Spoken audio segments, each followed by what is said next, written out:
Assalamualaikum warahmatullahi wabarakatuh. Selamat pagi anak-anak. Ketemu lagi di mata pelajaran Bahasa Indonesia tema 2 subtema 1 dengan materi dongeng. Baik anak-anak, tujuan pembelajarannya hari ini adalah yang pertama yaitu siswa mampu menguraikan pesan yang terkandung dalam dongeng, baik dalam bentuk lisan maupun tulisan. Kemudian, siswa mampu mempraktikkan pesan moral yang terkandung di dalam sebuah dongeng. Kemudian juga ada unsur intrinsik di dalam dongeng. Nah, sebenarnya apa sih dongeng itu? Kalian tahu atau tidak? Kalian pasti pernah membaca buku tentang dongeng. Nah, atau siapa di sini yang suka diceritakan dongeng oleh ayah dan bundanya sebelum tidur? Nah, banyak banget ya yang suka dongeng. Nah, dongeng itu termasuk karya sastra bahasa Indonesia. Nah, apa sih dongeng itu?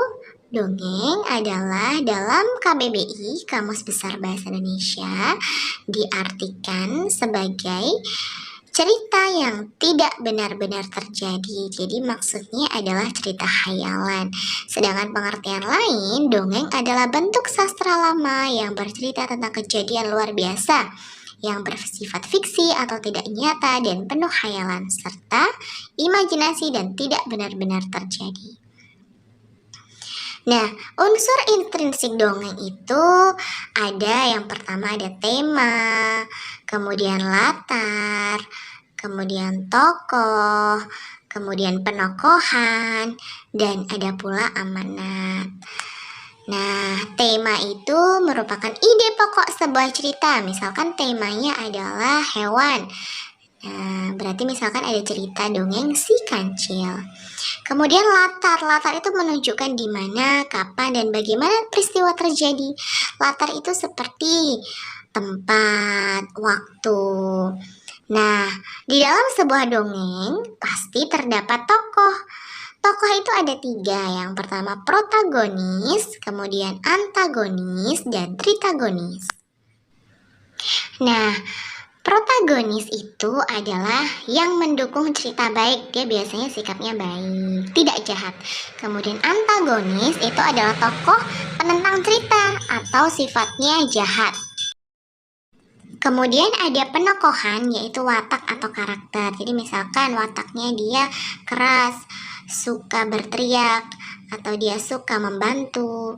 Kemudian lemah lembut itu. Kemudian amanat adalah pesan moral yang ingin disampaikan penulis kepada para pembaca.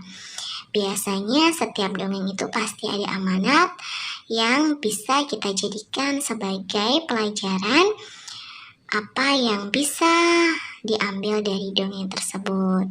Nah, anak-anak, dalam membaca dongeng itu pasti ada beberapa yang harus diperhatikan. Yang pertama ada lafal. Lafal itu adalah pengucapan kata. Jadi harus jelas A, I, U, E, O-nya. Kemudian intonasi suara. Tinggi rendahnya suara sesuai dengan tanda baca. Kalau titiknya titik, kalau koma berarti berhenti sebentar. Kemudian ekspresi, penghayatan perasaan. Kalau kita membaca, gunakan ekspresi yang sesuai. Ketika sedih ya kita sedih, ketika marah ya marah. Kemudian tanda baca, tanda koma maka berhenti sebentar, tanda titik maka harus berhenti. Jadi seperti itulah kira-kira yang harus diperhatikan dalam membaca dongeng. Karena ketika kita membaca, pasti akan banyak orang yang mendengar.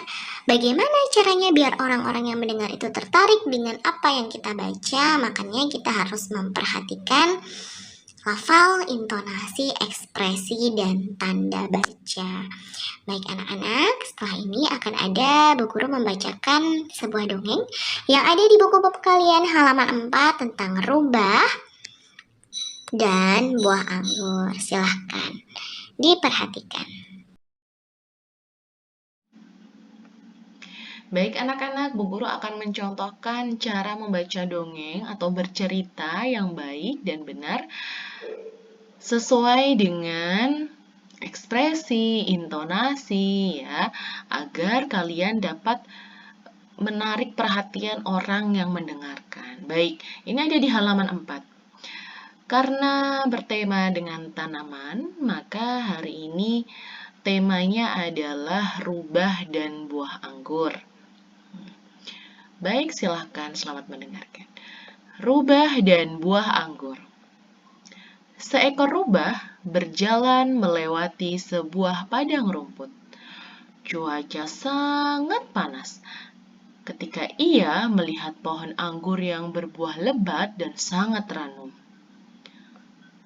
Buah anggur itu menggantung di dahan-dahan pohonnya, terlihat sangat ranum dan lezat.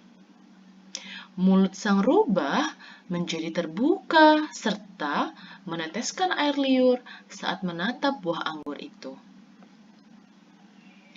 Namun sayang, buah anggur itu tergantung pada dahan yang cukup tinggi. Sang rubah harus melompat untuk menggapai buah anggur itu. Saat pertama kali melompat, sang rubah tidak dapat mencapainya karena buah itu tergantung cukup tinggi. Kemudian, sang rubah mengambil ancang-ancang dan berlari sambil melompat. Akan tetapi, sang rubah masih juga tidak dapat mencapai buah anggur tersebut.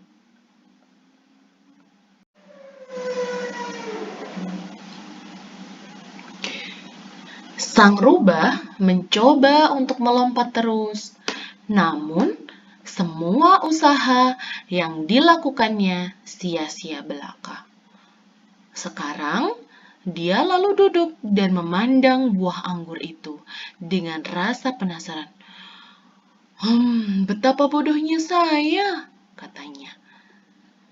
Di sini, saya terus mencoba untuk mengambil buah anggur yang kelihatannya tidak enak untuk dimakan. Kemudian, sang rubah lalu berjalan pergi dengan perasaan yang sangat kesal. Tiba-tiba, angin bertiup kencang. Beberapa buah anggur tersebut terjatuh. Tetapi, sang rubah telah berjalan menjauh. Nah, begitulah kira-kira anak-anak. Kalian bisa membaca dengan intonasi, dengan nada yang menarik. Jadi tidak harus sama persis dengan bu guru. Kalian bisa menggunakan cara-cara atau nada-nada yang baik begitu, yang lebih menarik lagi. Nah, ayo menambah wawasan. Ini ada di paling bawah, mengetahui pengertian fabel. Nah, tahukah kamu dongeng rubah dan buah anggur itu termasuk jenis cerita fabel? Fabel adalah dongeng yang mengisahkan kehidupan binatang. Dongeng fabel yang terkenal adalah cerita Kancil ya. Jadi pada saat ketika yang menjadi aktornya atau yang menjadi perannya adalah seekor hewan, seperti kalau kalian sering melihat di TV pada zaman dahulu, itu kan hewan ya, ada kancil, ada harimau, ada kerbau, ada monyet, dan lain sebagainya. Nah, itu dinamakan cerita fabel, karena dongeng itu bermacam-macam.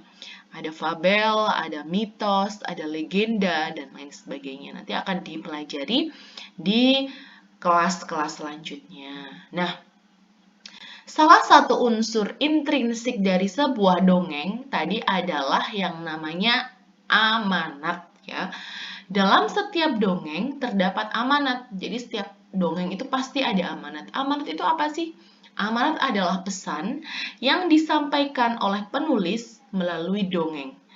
Dongeng rubah dan buah anggur mengandung pesan bahwa orang tidak boleh berputus asa atau patah semangat. Banyak orang sering berputus asa ketika tidak bisa mencapai sesuatu. Padahal mungkin saja keberhasilan akan datang sebentar lagi. Nah, dari cerita ini tadi, kalian melihat ya, si rubah tadi sudah berputus asa, dia melompat, dia berlari mengambil ancang-ancang, tetapi tidak bisa meraih pohon anggurnya. Tetapi Ketika dia sudah merasa putus asa, akhirnya dia pergi dan tiba-tiba anginnya bertiup kencang tanpa dia berlari pun buah anggurnya bisa jatuh sendiri. Begitu. Jadi terkadang kita tidak boleh berputus asa. Mungkin akan ada keberhasilan yang bahkan sebentar lagi akan tercapai. Cuman karena kita tidak sabar, kita sudah berputus asa. Seperti itu. Sama halnya kita dengan belajar. Kita belajar tidak boleh berputus asa. Meskipun kalian tidak bisa, coba cari tahu, bertanya, silakan. Agar sampai kalian bisa. Kalau belum bisa mengerjakan, tetapi kalian sudah bisa, ini sulit, itu tidak bisa.